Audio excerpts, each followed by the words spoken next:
Did you know that if you draw a straight line down the United States, nearly 80% of Americans live east of it? That's right, 4 out of 5 people. And what you'll discover by the end of this video might just shock you. Because the number one reason this happened isn't politics, it isn't culture. It's something bigger, something nature carved into the land itself. Stick around, because you'll never look at America's map the same way again. This mysterious divider is called the 98th meridian. It's not a state border, it's not a river. It's just a line of longitude running from Canada all the way to Mexico. But here's what makes it fascinating. To the east, you find most of America's people, farms, and cities. To the west, you find wide open spaces, deserts, mountains, and far fewer neighbors. It's almost like nature itself drew a population boundary. The map's hidden story. If you look at population density maps, the effect is dramatic. Cities like Omaha, Wichita, and Oklahoma City sit right along this invisible divide. Go east of them, and you're surrounded by vibrant metro areas, small towns, and farmland. Go west, and suddenly the map goes blank.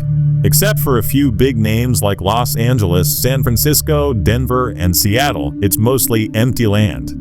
It almost feels unfair, half the country's land, but only a fraction of the people. Climate and rainfall. Let's start with the biggest factor, rainfall. East of the 98th meridian, you get plenty of rain, fertile soil, rivers to irrigate crops, perfect conditions for farming. West of it, everything changes. Rainfall drops dramatically. Why? Because of the Rocky Mountains. They act like a giant wall blocking moist air from the Pacific. This creates a rain shadow, a dry zone stretching across the Great Plains and beyond. And here's the truth, where water is scarce, people don't settle in large numbers. Water equals life, Native Americans and early settlement. But this isn't just about geography, it's also about history. Long before European settlers arrived, native nations lived across the plains in the west. But when colonists came in the 1600s and 1700s, they stuck to the Atlantic coast. Why? Because the east had forests, rivers, and farmland. As settlers expanded, they carried that same pattern inland. They built towns where farming was easiest, and farming east of the 98th line? Far more reliable. Meanwhile, the Great Plains were seen as the Great American Desert, harsh, dry, unpredictable. Settlers avoided it for decades. So by the time westward migration began in earnest, the east was already packed. The railroads and westward expansion. Now let's fast forward to the 1800s. Railroads finally made it possible to reach the west. But even then, people didn't rush to settle the deserts. They followed the tracks only as far as the resources would allow. Cities like Denver, Salt Lake City, and later Los Angeles grew, but they relied heavily on irrigation projects, dams, and imported water. Meanwhile, in the east, rivers and rainfall kept towns thriving naturally. So while railroads made the west accessible, nature kept it difficult to sustain large populations. The water trick. Here's a fun fact. Los Angeles, the second largest city in America, shouldn't even exist where it does. Its natural water supply could never support 4 million people. It only grew because of massive aqueduct projects stealing water from hundreds of miles away. So technically, Los Angeles is a desert city disguised as an urban giant. Without human engineering, it would have been just a dusty outpost. Water wars of the West. And speaking of water, this is still a battle in 2025. The Colorado River, which supplies water to nearly 40 million people in the West, is drying up faster than ever. States like Arizona, Nevada, and California are constantly negotiating who gets to use it. Lake Mead, the reservoir behind the Hoover Dam, hit record lows in recent years. That means the West's growth is literally limited by how much water is left. Meanwhile, east of the 98th line, rain keeps falling, rivers keep flowing, and people keep settling. Urbanization in the east. Now let's talk about cities. The East Coast is packed with megacities: New York, Philadelphia, Washington, D.C., Boston, and Miami. Then you've got the Great Lakes region, Chicago, Detroit, Cleveland, Buffalo. Together, these create huge megaregions where tens of millions live within just a few hundred miles. In fact, in 2025, the Great Lakes megaregion alone has more than 60 million people. That's about 18% of the entire country. So even as the West grows, the East continues to dominate with sheer numbers. Fun fact: Reddit's observation. Reddit users love pointing this out. One person said, 80% of the US population lives east of the line, 11% lives along the Pacific coast, and only 9% lives in the giant empty middle. So basically, America is a sandwich. Most of us live on the bread, while the middle is just air. The center of population. Here's something cool: the US Census actually tracks the population center of America.